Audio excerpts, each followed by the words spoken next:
Assalamualaikum.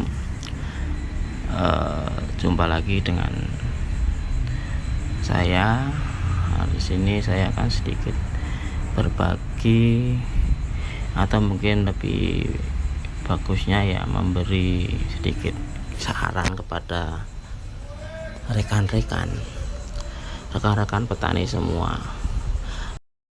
Saya kan dalam posisi sebagai seorang pedagang karet atau sebagai toke. Dalam hitungan seorang toke adalah rumus kita jual itu harus untung.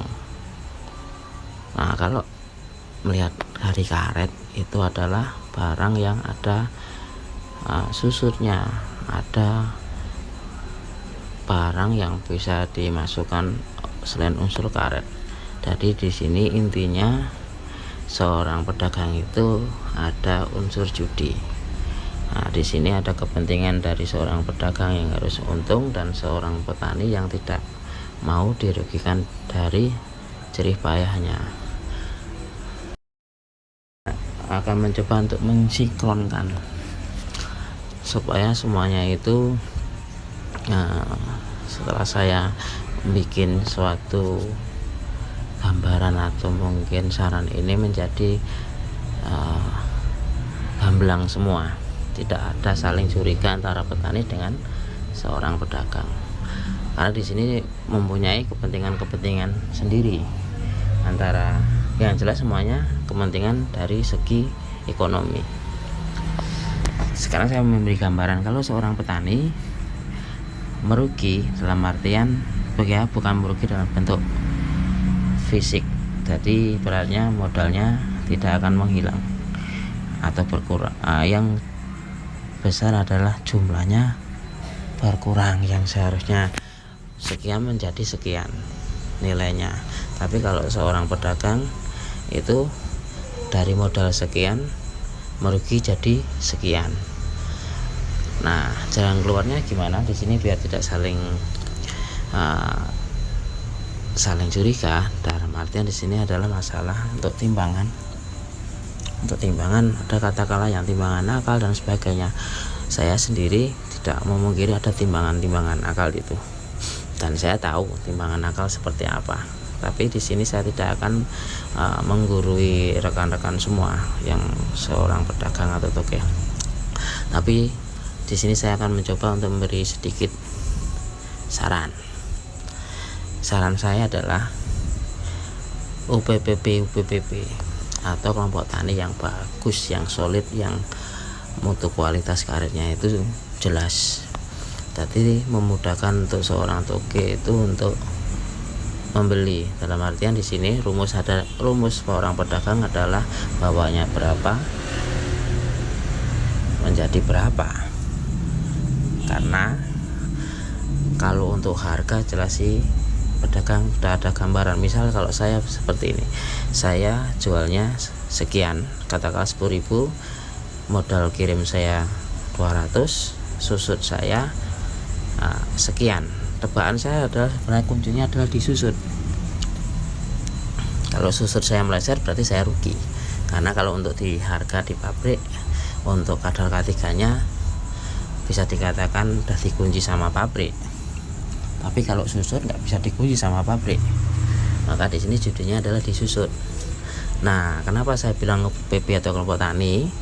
Karena kalau untuk kelompok tani sudah jelas sistem permainannya itu untuk mengurangi kadar air yang terkandung dalam karet tersebut dengan cara diampar dahulu.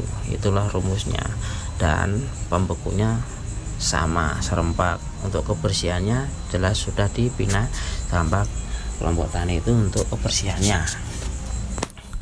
Dan di sini harganya jelas akan adu harga atau lelang, mana yang kuat harganya disitulah akan dibeli, dan harga pasti lebih tinggi. Karena apa? Toke jual juga sudah jelas kok.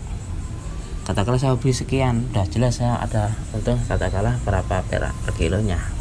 Tapi kalau timbangannya katakanlah beli asal-asalan, dalam artian dibawa ke mingguan, yang dalam artian sudah ada kelompok atau individu, ada yang bagus ada yang enggak, ya dengan sendirinya susunnya bisa meleset. Dan kalaupun di UPPB pun pasti juga bisa meleset, tapi melesetnya tidak akan parah gitu loh, dalam artian kita sudah bisa menebak. Makanya di sini saya cuma bisa memberikan gambaran, ayo para petani untuk membentuk kelompok tani yang kuat, yang solid, yang bisa merubah image bahwa kita itu jual karet, bukan jual selain karet. Air itu bukan karet, karena Toge tidak jual airnya itu nggak dibeli sama pabrik. Nah, jadi pengertian seperti ini harus kita semua pahami, bahwa Toge itu beli karet dan petani itu jual karet. Nah, seperti itulah gambaran yang atau saran yang saya berikan kepada kita semua.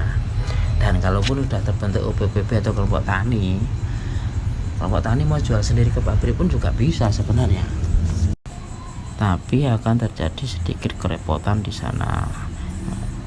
Dan yang lebih bagus memang adalah lelang untuk mencari harga yang paling tinggi dan yang terbaik untuk kelompok tani tersebut.